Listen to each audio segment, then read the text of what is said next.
अध्यात्म अभी तक हम आप जो है श्रीमद् भागवत के अंतर्गत रासलीला के प्रसंग में गोपी गीत की चर्चा कल से श्रवण कर रहे थे।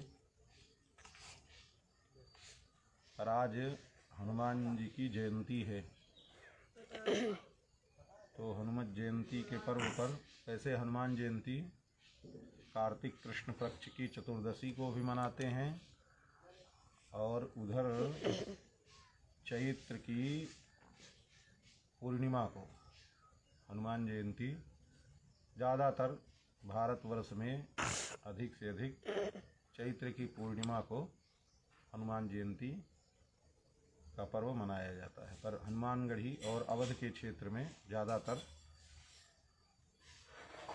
हनुमान जी की जयंती का पर्व कार्तिक कृष्ण चतुर्दशी को मनाया जाता है। दोनों के लिए शास्त्र में वचन है, दोनों का प्रमाण है। कल्प भेद से दोनों अपने आप में सत्य हैं। श्री हनुमान जी महाराज का प्रागट्य वैष्णव तेज और रुद्र तेज दोनों मिल करके भगवान का प्रागट्य हुआ। इसीलिए वैष्णव तेज और रुद्र तेज दोनों एक साथ मिल गए हैं, तो इसीलिए महाबली हो गए हनुमान जी महाराज। बल तो बल है, फिर महाबल हो गया, क्योंकि वैष्णव तेज है और रुद्र तेज दोनों हैं। रुद्र तेज और वैष्णव तेज दोनों कैसे मिले? रुद्र तेज का तात्पर्य है कि भगवान की आज्ञा से देवता और दैत्यों ने मिलकर के समुद्र मंथन किया।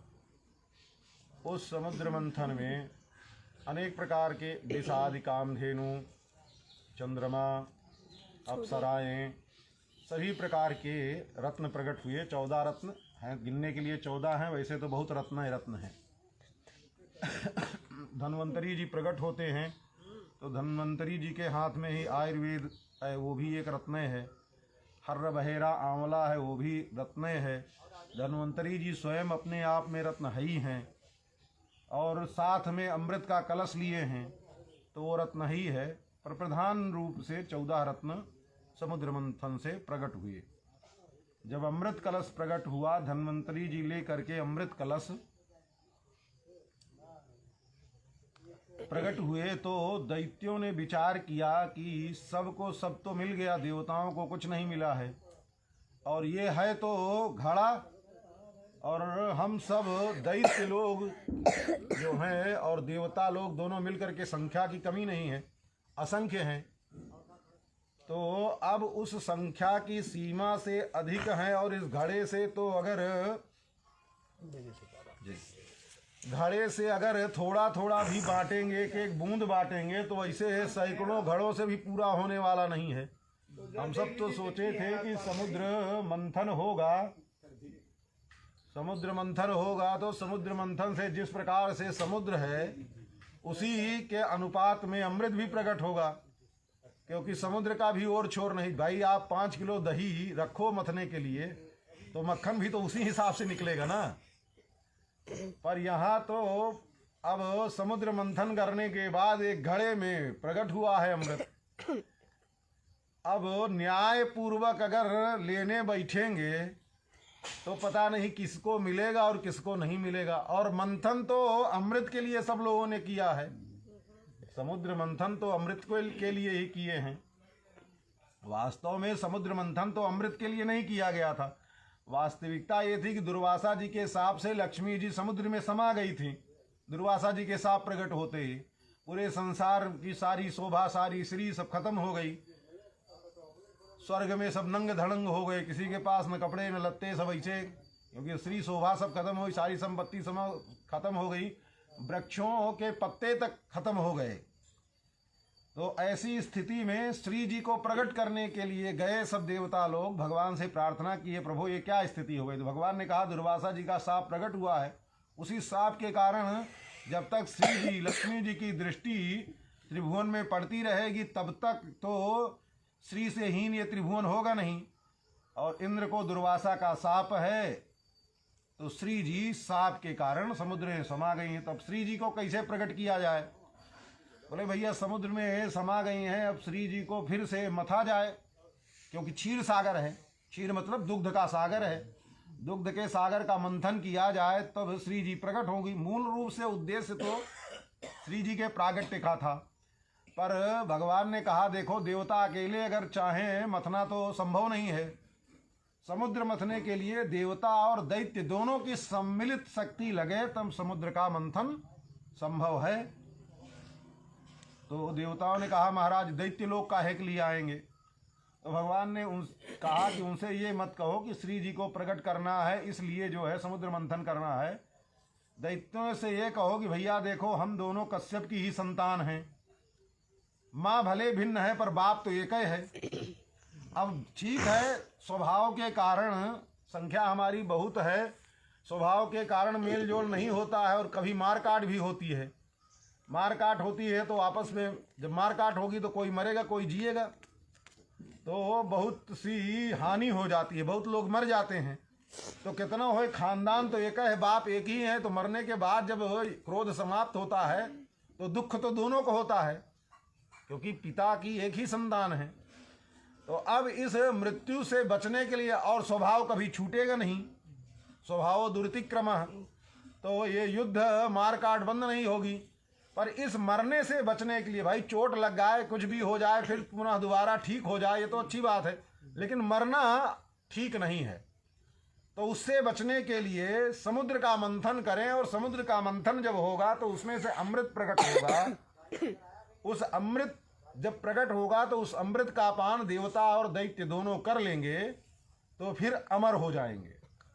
अमर हो जाएंगे तो अब कितनों युद्ध करें मार काट करें तो अब मरना है नहीं, अमृत पी लिए तो मरेंगे नहीं। तो ये जो मरने जीने वाला सिस्टम है ये खत्म हो जाएगा। तो समुद्र मंथन करना चाहिए। दैत्यों को भी ये बात समझ में आ गई कि हाँ भैया बात तो सही है, ये मरना जीना बार बार के ये ठीक नहीं है, चलो समुद्र मंथन हो जावे। तो दोनों लोग मिल करके आए, समुद्र मंथन किए। समुद्र मंथन किए तो समुद्र मंथन से जी अनेक प्रकार के रत्न प्रकट हुए। उसमें से धन्वंतरी जी के हाथ में समुद्र अमृत का कलश था। जब अमृत कलश को देखा दैत्यों ने तो मन में विचार किया कि अब क्या करें। तो दैत्यों ने धन्वंतरी जी के हाथ में जो अमृत का कलश था वो अमृत का कलश छीन करके भगे। अब छीन करके भगे तो बढ़ते चले गए। अब देवताओं ने देखा भगवान से, उस समय जब समुद्र मंथन हुआ था उस समय भगवान अजित के रूप से प्रकट हुए थे। उस समय भगवान का अजित अवतार हुआ था। भगवान अजित ने ही समुद्र का मंथन करवाया था। सब गए भगवान से प्रार्थना किए, प्रभो ये तो अमृत का कलश लेकर के दैत्य लोग भग गए, अब क्या होगा। भगवान ने कहा देखो किसी के छीन लेने से, किसी के जबरदस्ती ले लेने से कोई वस्तु और उसकी नहीं हो जाती है। वो तो वस्तु और पदार्थ जिसके प्रारब्ध में है वो उसी को मिलेगी। भाई छीन करके संतोष भले कर लो, कोई रुपया कमा करके करोड़ अरब भले कोई व्यक्ति इकट्ठा कर लेवे, पर उपयोग में तो जिसके प्रारब्ध में होगा उसी के आएगा। तो ऐसे ही छीनने झपटने से किसी की संपत्ति किसी को नहीं हो जाती है। तो बोले महाराज हम सब क्या करें। बोले ऐसा करो सब दक्षिण समुद्र के तट पर पहुंचो। सब देवता लोग वहां से अंतर ध्यान हुए और दक्षिण समुद्र के तट पर पहुंच गए। और ये दैत्य लोग भी अमृत का कलश लेकर के भगे और भगते भगते चले जा रहे हैं। बीच बीच में धन्वंतरी जी उनसे, क्योंकि धन्वंतरी जी से छीना था तो बीच बीच में धन्वंतरी जी छीन लेते हैं दैत्यों से और भगते हैं लेकर के। बीच में दैत्य लोग भी धन्वंतरी जी से छीन लेते हैं। धन्वंतरी जी जब छीनते हैं और थक जाते हैं दौड़ते दौड़ते, जहाँ जहाँ कुंभ को रखा चारों जगह, आज भी वहाँ कुंभ का पर्व मनाया जाता है भारतीय संस्कृति में। तो हुआ ये कि धन्वंतरी जी से अमृत कलश छीन करके दैत्य लोग पहुँच गए दक्षिण समुद्र के तट पर। दक्षिण समुद्र के तट पर पहुंचे तो वहां मोहिनी देवी प्रकट भई। भगवान मोहिनी अवतार ग्रहण किए। मोहिनी अवतार लिए तो मोहिनी के स्वरूप को देख, अब नामे मोहिनी है, अवतारे मोहिनी है, तो काहे नहीं मोहेगा। अब दैत्य लोग देख करके मोहित हो गए, और मोहित हुए तो उन्होंने कहा कि देवी जी आप कौन हैं। तो मोहिनी देवी ने कहा कि हम ही को नहीं पता हम कौन हैं, न हमारे घर का पता, न हमारे रहने का ठिकाना, न हमारे माँ का पता, न बाप का पता। जो हमको रख लेता है उसी के यहाँ हम रह जाती हैं, और जब तक रखता है तब तक रहती हैं। तो बोले अच्छा ये बात है। बोले हाँ। तो मोहिनी देवी ने पूछा कि अब भाई हमारा परिचय तो ले लिया, आप सब कौन हो। तो दैत्यों ने कहा हम जो है महर्षि कश्यप की संतान हैं और दिति के पुत्र हैं, इसलिए हमको दैत्य कहते हैं। तब तक हल्ला गुल्ला करते करते देवता लोग भी आ गए। बोले ये कौन है। बोले ये भी हमारे भाई हैं, पर अदिति के पुत्र होने के कारण ये आदित्य कहलाते हैं, देवता कहलाते हैं। बोले बड़ी अच्छी बात है। बोले हल्ला गुल्ला काहे के लिए हो रहा है। दैत्यों ने कहा बात यह है कि हम सब ने बड़े परिश्रम से अमृत का मंथन, समुद्र का मंथन किया, और समुद्र मंथन से अमृत कलश प्राप्त हुआ है। तो इस अमृत पीने के लिए, अमृत के लिए समुद्र मंथन हुआ और है कलश। तो पहले कौन पिएगा। पहले हम के चक्कर में कोई पी नहीं पा रहा, लेकर के इधर से उधर भग रहे हैं। बीच में कोई ऐसा व्यक्ति, निरपेक्ष व्यक्ति होवे, जिसको स्वयं भी अमृत की चाह ना होवे, वो हमारे बीच में बंटवारा कर देवे, तो संभव है पीना नहीं। एक दूसरे छीने झपटी मची है, अभी तक कोई छीन करके भागे ही, पिए कोई नहीं थे। देखो ये भी दुर्भाग्य है। आगे निकल गए, थोड़ा रुक करके पी भी लिए होते, ये भी कोई नहीं किया। तो मोहिनी देवी ने कहा कि अच्छा ये बात है। बोले हाँ। बोले ठीक है, आप सब लड़ो झगड़ो, जो करना है करो, हम तो चलती हैं।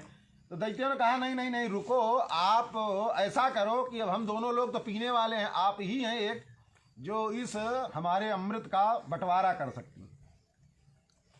तो मोहिनी देवी ने कहा ठीक है, पर देखो हमारे तो घर का भी पता नहीं है।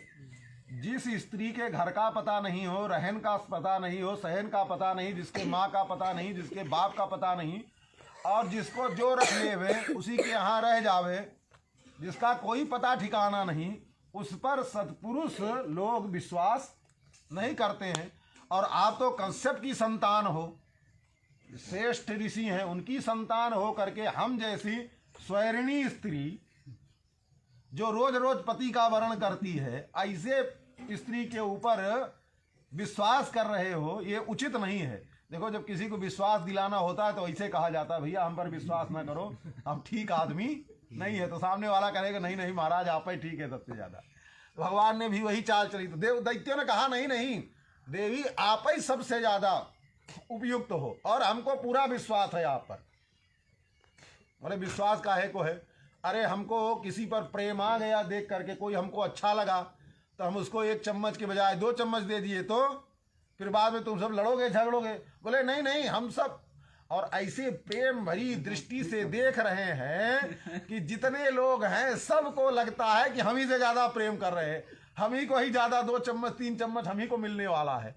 तो सब ने एक साथ कहा नहीं नहीं आप जैसे बंटवारा करोगी, जिसको जो दोगी वही हमको मान्य है।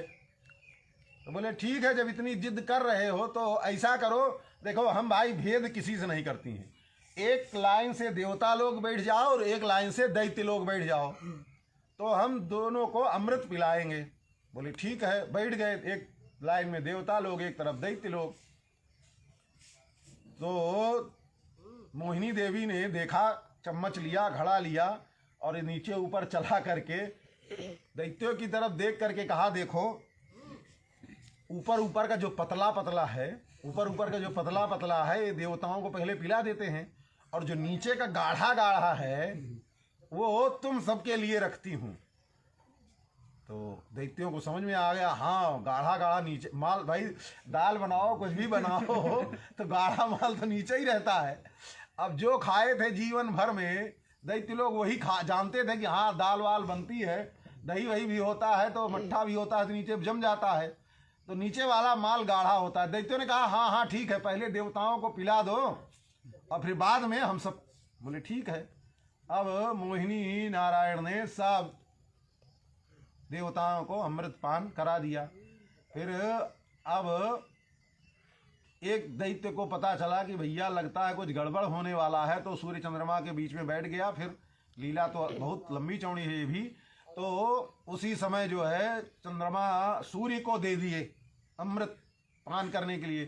सूर्य के हाथ में आया और सूर्य ने अमृत पान कर लिया और उसके बाद में ही बैठा हुआ था। तो जब बैठा हुआ था राक्षस, तो उसको भी दे दिए देवताओं का वेश बना करके भगवान दे दिए। वो भी पीने ही जा रहा था, तब तक सूर्य और चंद्रमा की दृष्टि पड़ी एक साथ। सूर्य चंद्रमा ने कहा प्रभु ये तो देवता नहीं दैत्य है। तो जब तक उसको वो भी सुना कि हमको ये सब पहचान गए, तो वो भी जल्दी से सुर्र से पी गया कहीं मौका निकल न जाए। तो अब भगवान ने अपना मोहिनी रूप तो गायब हो गया, सुदर्शन चक्र से उसके 2 धड़ अलग कर दिए। पर भैया अमृत पी लिया था। अमृत पी लेने के बाद भी सर कट जाने के बाद 2 रूप में हो गए, राहु और केतु के रूप में। अब वो चिल्लाया अरे दैत्यों देखो तुम्हारे साथ धोखा हो गया, ये कोई स्त्री नहीं, ये तो भगवान नारायण ही जो है स्त्री का रूप धारण करके आए और देवताओं को अमृत पिला दिया। और पूरा का पूरा भगवान घड़ा जो था अमृत का वो चंद्रमा को दे दिए, चंद्रमा के हाथ में। इसीलिए चंद्रमा के हाथ में अमृत कलश आज भी माना जाता है। भाई यही स्थिति। अब युद्ध शुरू हो गया। युद्ध में बड़ी मारकाट हुई। मारकाट भई तो सब अपना अपना रास्ता। दैत्य लोग ज़्यादा मारे गए क्योंकि अमृत पी लिए थे देवता लोग। भाई जो अमृत पी लिया वो काहे को मरेगा, और पिए नहीं थे दैत्य लोग मारे गए। उस समय दैत्यों के राजा महाराज बलि थे, बलि भी मार दिए गए, बलि भी मारे गए। जब बलि भी मार दिए गए तो सब, और इसी को कहते हैं देवासुर संग्राम। और इसी में जो भद्रकाली दुर्गा सब प्रकट होती हैं, खप्पर वाली जितनी भी हैं, और इसी में जो है महिषासुर आदि की जितना है सब इसी युद्ध में होता है। बड़ा लंबा चौड़ा युद्ध है। तो हुआ ये कि फिर शुक्राचार्य जी महाराज गए होते मृत संजीवनी विद्या सीखने के लिए। मृत संजीवनी विद्या से सभी दैत्यों को जिनका जिनका सरधड़ मिल गया उनको जीवित कर दिए, बाकी सब चले गए। तो बलि महाराज फिर जीवित हो गए मरने के बाद भी मृत संजीवनी विद्या से। अब इस लीला का पता चला भगवान शंकर को। भगवान शंकर ने सुना कि ठाकुर जी महाराज ने मोहिनी अवतार ग्रहण किया था, स्त्री का रूप बनाया था।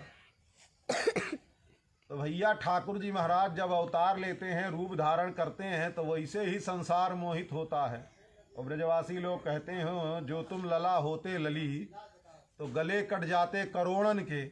महाराज अगर अभी तो तुम लाला के रूप में प्रकट हुए हो और कहीं लाली के रूप में पैदा हुए होते तो आपस में पता नहीं कितने पुरुष लोग लड़ करके आपस में गला काट लिए होते, करोड़ों लोग गला काट लिए होते। तो अब तो भैया मौका यही था, ठाकुर जी महाराज लाली का रूप धारण किए। अब भोले बाबा को पता चला कि भगवान के जितने भी अवतार होते हैं सभी अवतारों का दर्शन हम करते हैं, और ये भगवान ने अवतार ग्रहण किया और हमको बताया भी नहीं, हमको पता भी नहीं चला, हमने भगवान के अवतार का दर्शन भी नहीं किया, रूठ गए भगवान से। बेटा ठीक करें, नहीं बड़ी ठीक कैसे ये तो भगवान शंकर जब रूठ गए तो रूठ करके अब चले वहां से क्रोध में। तो देवी सती जी ने पूछा महाराज क्या हो गया? तो बोले कि देखो जो है भगवान ने अवतार ग्रहण किया और हमको दर्शन नहीं किया, और नंदी पर बैठे और चल दिए। और साथ में श्री देवी जी भी हो गई, ले करके पहुंचे क्षीर समुद्र के समीप। प्रार्थना की, भगवान प्रकट हुए, भगवान का दर्शन हुआ। भगवान से प्रार्थना किए, प्रभु नाराज होकर के बोले शिकायत के लहजे में कि देखो प्रभु आपके इतने, हम तो इतना आपसे प्रेम करते हैं, आपका ही दिन रात नाम जपते हैं और आपके ही ध्यान में मगन रहते हैं, और आपने हमसे कहा था कि हमारे जितने भी स्वरूप होंगे सब स्वरूपों का दर्शन मिलेगा, इसीलिए हमने कपाली का वेश धारण किया है, मुंड की माला पहन रखी है, दुनिया भर के गोजर सांप सब लपेटे हुए हैं। हम भी वैष्णव सरीखे रहना चाहते थे, पर आप ही कहने के नाते, और आपने वचन दिया कि हम सब दर्शन होगा। तो ठाकुर जी ने कहा देखो आप रहे बैरागी महात्मा, सीधे सीधे, और मसान में रहने वाले, और आपको भाई हमारे जितने भी स्वरूप हैं सभी का दर्शन हुआ, तो हमने सोचा ये स्त्री स्वरूप धारण कर रहे हैं और आप तो इन सब चीज़ों से परे रहते हैं, तो स्त्री के रूप का दर्शन आपको क्या ज़रूरत है, आप तो महात्मा ठहरे। बोले हाँ, बड़के महात्मा हम ही हैं। अब महात्मा महात्मा कह के हमको दर्शन से रोक रहे। बगल में जो हमारे खड़ी हैं ये कौन है हमारी? बोले तो पत्नी है। तो फिर काहे को महात्मा जब पत्नी वाले हैं तो? अब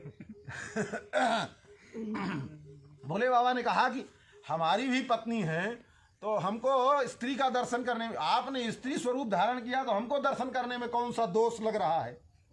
भगवान ने कहा ठीक है, जब कोई दोष नहीं लग रहा है तो दर्शन करो। जैसे ही भगवान ने कहा क्षीर समुद्र तो गायब हो गया, पूरा क्षीर समुद्र गायब हो गया, एक जंगल में खड़े हुए हैं भोले बाबा। उसी समय एक चमचमाती हुई गेंद आकर के गिरी। गेंद को देख करके भोले बाबा आश्चर्यचकित हुए, कितनी सुंदर गेंद। ऐसे लग रहा था कि हजारों चांद सितारे सबको चूर्ण करके और उसकी गेंद बनाई गई है, इतनी सुंदर गेंद। गेंद को देखे और किधर से गेंद आ रही उधर दृष्टि किए तो एक झाड़ी से श्याम सुंदर उत्तम नख सिख वाली आती हुई दिखाई दिया, और इतने झीने झीने वस्त्र पहने हुए थे कि सारे अंग प्रत्यंग सब दिखाई दे रहे थे। भोले बाबा ने देखा ठाक मोहिनी का स्वरूप और सुंदरता देख करके मोहित हो गए। अब लगा कि इनको दौड़ करके गले से लगावें। दौड़ करके पकड़ना चाहे भोले बाबा तो भागे, मोहिनी आगे आगे और पीछे पीछे भोले बाबा, और उनके पीछे पीछे बस जो नंदी बैल है और पार्वती जी भाग नहीं है सब। भोले बाबा जो है खदेड़ रहे हैं। भगवान कभी तो नजदीक हो जाते हैं, कभी दूर हो जाते हैं। अब ऐसे ही एक जगह ऐसा हुआ कि भगवान थोड़ा रुक गए, तो भोले बाबा पहुंचे और पहुंच करके जोर से आलिंगन किया मोहिनी को। जब जोर से आलिंगन किया तो आलिंगन करते ही भगवान शंकर का जो तेज था वो तेज स्खलित हो गया। जब तेज स्खलित हो गया तो वो तेज, जंगल था तो जंगल में जो बहुत से पत्ते गिरे रहते हैं उन पर्ण पुटकों पर जाकर के गिरा। तो अब जब तेज स्खलित हो गया, जो काम की भावना थी वो नष्ट हो गई, तब भोले बाबा को अपने स्वरूप का ज्ञान हुआ और भगवान श्रीहरि भी मोहिनी का स्वरूप गायब हो गया और चतुर्भुज रूप से ठाकुर जी महाराज प्रकट हो गए। जब ठाकुर जी प्रकट हो गए तो भोले बाबा थोड़ा लज्जित भये। तो भगवान ने कहा, इसीलिए कह रहे थे कि देखो आपको जो है मोहिनी रूप दर्शन करने की आवश्यकता नहीं है। तो भोले बाबा ने कहा कि महाराज आपकी ये मोहिनी दर्शन की लीला नहीं, आपकी कोई दूसरी लीला है। हमारे मन में भी हो गया था कि हमने काम पर विजय प्राप्त कर ली थी, काम को जला करके नष्ट कर दिया है, हम कामारी हो गए हैं, काम पर विजय प्राप्त कर लिए हैं, हमारे मन में थोड़ा अहंकार हो गया। तो आप तो अपने भक्तों के अहंकार को रहने नहीं देते हैं, इसीलिए आपने हमारे गर्व को चूर किया, हमको पता चल गया है। पर प्रभु अब हमारे ऊपर ये आपकी माया लगे नहीं। तो भगवान ने भोले बाबा से कहा, ठीक है अब हमारी माया आपको व्याप्त नहीं होगी। भगवान शंकर ने आशीर्वाद दे दिया, भगवान शंकर को आशीर्वाद दे दिया भगवान ने। अब जो भगवान शंकर का रेत जो गिरा था, जो स्खलित हुआ था तेज, उस तेज को ऋषियों ने, सप्तर्षि लोग तो देख रहे थे, सप्तर्षियों ने देखा ये भगवान का तेज है, ये भूमि पर पड़ेगा तो प्रलय हो जाएगा। तो जो पर्ण पुटकों पर था उस पर्ण पुटकों से उन ऋषियों ने, सप्तर्षियों ने सब तेज को एकत्रित करके एक जगह रख लिया, क्योंकि वो भगवान शंकर का जो तेज है वो भगवान शंकर ही है, कोई दूसरा नहीं है, भगवान शंकर से इतर कोई नहीं है। तो उस तेज को सुरक्षित रख लिया, और भी जो छीटा उटा इधर उधर पड़ गया उसी भगवान शंकर के तेज से पृथ्वी में जितने भी मणिमाणिक्य हैं, और पारा आदि जो होता है उसको भी कहते हैं भगवान शंकर का ही तेज है, जितने भी मणिमाणिक्य हैं उसी से प्रभु में पृथ्वी में सब मणिमाणिक्य प्रकट हो गए। अब सप्तर्षि लोग उसको रख लिए। हुआ ये कि अयोध्या में महाराजा दशरथ जो है पुत्र की प्राप्ति से पुत्रेष्टि यज्ञ कर रहे थे। उस पुत्रेष्टि यज्ञ में अग्निदेव प्रकट हो चरु लेकर के प्रकट भये। जब चरु लेकर के प्रकट भये तो और वशिष्ठ जी आदि ऋषियों के समक्ष अग्निदेव ने प्रगटे अग्नि चरु कर लीन है। तो अग्निदेव ने चरु दिया। दशरथ जी महाराज को कहा ये अपनी पत्नियों को खिला दो तो इससे आपके पुत्र होंगे। बोले ठीक है। दशरथ जी महाराज ने ले लिया। दशरथ जी महाराज ने लिया तो ले करके जो चरु था तो उसको कहते हैं विष्णुर आर्धम महाभाग। वो जो चरु था, चरु नहीं था, वो भगवान विष्णु का ही स्वरूप है। भगवान विष्णु का ही स्वरूप है। जब हाथ में लिए तो वो उसके दो भाग हो गए, आधा आधा दो भाग हो गया। तो जो आधा भाग था उस आधे भाग को ले करके दशरथ जी महाराज में बगल में बैठी हुई दाहिनी तरफ कौशल्या जी थी, कौशल्या जी को दे दिया। जब देखे हाथ में लिए दूसरा एक भाग तो उसमें उसके दो हो गए, उसके भी दो भाग हो गए। तो उसका जो आधा भाग था उसको लेकर के कैकेयी जी को दे दिया। तो कैकेयी जी थोड़ा माननी है, थोड़ा रूठ गई कि बड़ी दीदी कौशल्या जी हैं, उनको तो आधा दे दिया और आधे का आधा हमको दे रहे हैं और कहते हैं कि हम प्रेम सबसे ज़्यादा तुम्ही से करते हैं। तो ये कैसा प्रेम है? जो प्रेम करता है उस प्रेमी को अपने जिससे ज़्यादा प्रेम करता है उसको ज़्यादा कोई अच्छी चीज़ मिलती तो दिया जाता है।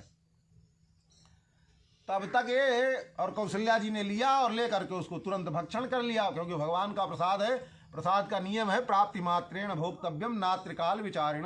समय का विचार नहीं करना चाहिए। कौशल्या जी तो पान कर गई और थोड़ा रूठ करके कैकेयी जी विचार करने लगी। अब रूठे हुए चेहरे को तो दशरथ जी महाराज भी पहचान गए कि रूठ गई हैं। तो दशरथ जी महाराज अब क्या करें क्या ना करें, इसी उहा मोह में पड़े हुए। तो उसी समय एक चील आया, गरुड़ पक्षी आया और आ करके जो कैकेयी जी के हाथ में वो रखा हुआ था चरु, उस चरु को ले करके उड़ गया। अब उड़ गया तो देखती रह गई, जो हाथ आया था वो भी चला गया। तो दशरथ जी महाराज ने दूसरा भी जो हाथ में रखा हुआ तो वो भी उठा करके कैकेयी जी के हाथ में दे दिया। तो कैकेयी जी प्रसन्न हो गई। तो होता ये है कि किसी से कोई सम्मानित पुरुष आ जावे, कोई मर्यादा हो जिसका सम्मान करना हो और पंक्ति एक ही लगी हो, तो एक ही पंक्ति में पर उसका सम्मान भी करना है और देना भी है, पंक्ति भेद भी नहीं करना है। तो वस्तु उतने होगी, सबको उतना दिया जाएगा, पर जिसका सम्मान करना है उसी वस्तु को दो बार में करके दिया जाएगा। तो पंक्ति भेद भी नहीं होगा और बड़े होने के नाते उनका सम्मान भी हो जाएगा, दोनों बातें हो जाएंगी। तो कैकेयी जी ने सोचा लगता है हमको दो बार देना चाहते थे, इसीलिए जो है प्रसन्न हो गई। अब कौशल्या जी प्राशन कर रही थी और कैकेयी जी प्राशन करने लगी। सुमित्रा जी बाकी थी, उनको मिला नहीं। जब सुमित्रा जी को नहीं मिला तो दशरथ जी ने कौशल्या जी की तरफ देखा कि अब कैकेयी जी बाकी रहे हैं। तो कौशल्या जी ने अपने में से निकाल करके और कैकेयी जी को दे दिया, सुमित्रा जी को दे दिया, अपने में से निकाल करके भाग सुमित्रा जी को दे दिया। अब कैकेयी जी ने सोचा कि बड़ी कौशल्या जी हैं और निकाल करके सुमित्रा को दे रही, तो हम भी तो सुमित्रा से बड़ी हैं। तो सुमित्रा जी को जो है कैकेयी जी ने भी अपने में से भाग निकाल दिया, दो भाग दे दिया। तो इसीलिए द्विसूत सुंदर शत्रुघ्न और लक्ष्मण का प्रागट्य सुमित्रा जी से हुआ। अब हुआ यहाँ तो ये बात हो गई। और इधर जो चील था वो चील लेकर के, जो चील कह रहे हैं जो गरुड़ पक्षी था, वो पक्षी लेकर के उड़ा और उड़ करके आकाश मार्ग में चला। और भी पक्षियों ने देखा ये कोई दिव्य पदार्थ है, इसको ले करके चला जा रहा है। आपस में झगड़ा शुरू हो गया, उनमें ले करके भग रहा है, छीना झपटी शुरू हो गई। उसी समय देवी जो अंजना देवी थे अपने पति केसरी के साथ में पुत्र की प्राप्ति के लिए तपस्या कर रही थी। जब पुत्र की प्राप्ति के लिए तपस्या कर रही थी तो उसी तपस्या के मध्य में सप्तर्षि गण आ गए और आ करके उनकी तपस्या की पूर्ति की सूचना दे रहे हैं कि आपकी तपस्या पूर्ण हो गई है, ये सूचना दे रहे हैं। और आपको अगर पुत्र की प्राप्ति करना है तो पुत्र की प्राप्ति करने के लिए आप जो मंत्र जप कर रहे हैं, इस मंत्र से पुत्र की प्राप्ति नहीं होगी। आपको मंत्र दीक्षा किसी आचार्य से लेना होगा और आचार्य से मंत्र दीक्षा लेने के बाद फिर जो है जप करेंगी तो पुत्र की प्राप्ति होगी। बोले ठीक है, आप सब ऋषि लोग हैं, आप ही दीक्षा दे दो। बोले ठीक है। अब उधर जो है जो सप्तर्षि लोग वो रखे थे, रुद्र तेज जो था, उस तेज को मंत्र क्या देना था उसको ले गए, समीप में ले जा करके और अंजना देवी के कान में के समीप ले गए और उसको फूंक मारा तो कान के रास्ते से वो अंजना जी के हृदय में प्रवेश कर गया। और उसी समय वो चील लोग जो झपट्टा मार रहे थे तो वो चीलों के झगड़े में वो जो पायस था, हव्य था, वो गिरा नीचे। जब नीचे गिरने लगा तो पवन देव ने देखा ये तो भगवान का स्वरूप है, ये भूमि पर गिरेगा, उचित नहीं है। तो पवन देव ने उसको अपने हाथ में ले लिया और हाथ में लेकर के अंजना देवी जो है तपस्या कर रही थी, तो अंजना देवी जो तपस्या कर रही थी और भगवान जब प्रकट भये तो प्रकट होने पर आंचल फैला करके वर जैसे मांगा जाता है, जैसे माताएं मांगती है, प्रार्थना करती हैं, आंचल फैलाए हुई थी। उसी समय पवन देव आए और आ करके वो जो हव्य था चरु को अंजना जी के दे दिया आंचल में। अंजना जी ने देखा भगवान का लगता है प्रसाद मिल गया है, अंजना जी ने उसको प्राशन कर लिया। तो इसीलिए शंकर सुवन, केसरी नंदन और पवन सुत, पवन देव के द्वारा ले आकर के वो हव्य प्राप्त कराया गया है।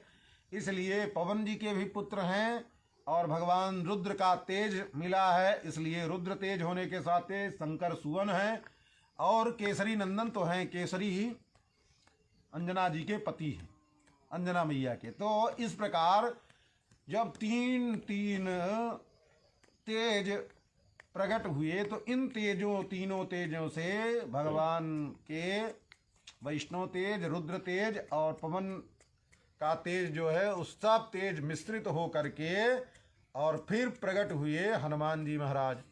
तो ये हनुमान जी के प्रागट्य की लीला है। हनुमान जी इसीलिए हनुमान जी रुद्र तेज भी हैं, वैष्णव तेज भी हैं और केसरी जी के पुत्र ही हैं। और सबसे बड़ी बात है कि केसरी अंजना जी के पति का भी नाम है और केसरी ही अंजना जी के पिता का भी नाम है। बानर राज जो केसरी हैं उन बानर राज केसरी की पुत्री भी अंजना जी हैं। तो ये तो हनुमान जी के जन्म का जो कारण है वो कारण बताया गया। और हनुमान जी प्रकट होते हैं, प्रकट होकर के अनेक प्रकार की लीलाएं करते हैं। तो आज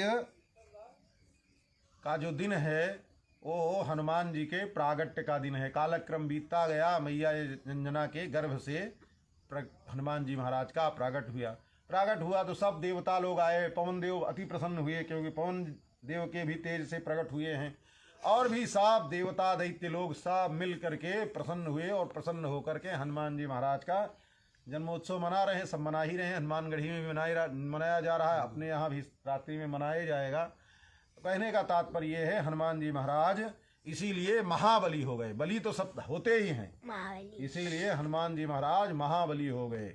और हनुमान जी का कोई प्रतिकार संसार में नहीं है, जो कोई नहीं कर सकता है, जो भगवान शंकर भी नहीं कर सकते हैं, जो भगवान श्री हरि भी नहीं कर सकते हैं, वो बजरंग बली करके दिखा देते हैं। सब कुछ करने में हनुमान जी महाराज समर्थ हैं और साथ में भगवान के अनन्य भक्त भी हैं। तो इसलिए हनुमान जी महाराज वैष्णवों में और जिन भी हनुमान जी का बंटवारा नहीं, हनुमान जी को चाहे वैष्णव हो, चाहे शाक्य हो, चाहे शैव हो, चाहे गणपत्य हो, चाहे जिसको भी मानने वाला हो, यहाँ तक कि विदेश में भी और किसी को माने चाहे न माने दुनिया में, पर हम हनुमान जी को सब मान ही लेते हैं एक बार। जो भी हनुमान जी के सामने आया वो हनुमान जी के तेज के कारण हनुमान जी को मानने है। इसलिए पूरे संसार में राम जी के भले कम मंदिर हुए, पर हनुमान जी के मंदिर जहाँ देखो हनुमान जी का मंदिर मिल ही जाएगा। इसलिए हनुमान जी भगवान के भी स्वरूप हैं और भगवान के भक्त भी हैं। तो हनुमान जी का आराधन करने से भगवान का भी आराधन हो जाता है, भागवतों का भी आराधन हो जाता है। हनुमान जी के आराधन करने से सबका आराधन एक ही साथ हो जाता है। बोलिए श्री हनुमान जी महाराज की जय, श्री अयोध्यानाथ भगवान की जय, श्री रंगनाथ भगवान की जय, श्री लक्ष्मी नारायण भगवान की वे पूरा हट गया, पता जो ऐसे दबाते हैं ना नीचे, वे तक नहीं दिख रहा, कुछ भी नहीं दिख रहा। श्री लक्ष्मी नारायण भगवान की, श्री सीतारामचंद्र भगवान की, श्री वृंदावन बिहारी लाल की, श्री हनुमान जी महाराज की, श्री सरयू मैया की, श्री अयोध्या धाम की, सब संतन की, सब भक्तन की जय जय श्री सीताराम, जय जय श्री राधे श्याम। देखें देखो ऐसे ऐसे किया तो अब मेरा चेहरा दिख रहा है। चलो थोड़ा जो ज्यादा अरे बत्ती ला, सच्ची में थोड़ा नहीं ज्यादा है, छोड़ा जाए। सच्ची में क्या नहीं है तो थोड़ा ज्यादा छोड़ा। कैमरा केवल रह गया, वो हट गया है। पता नहीं क्या हो, पहले तो कुछ दब नहीं रहा था, ये क्या है?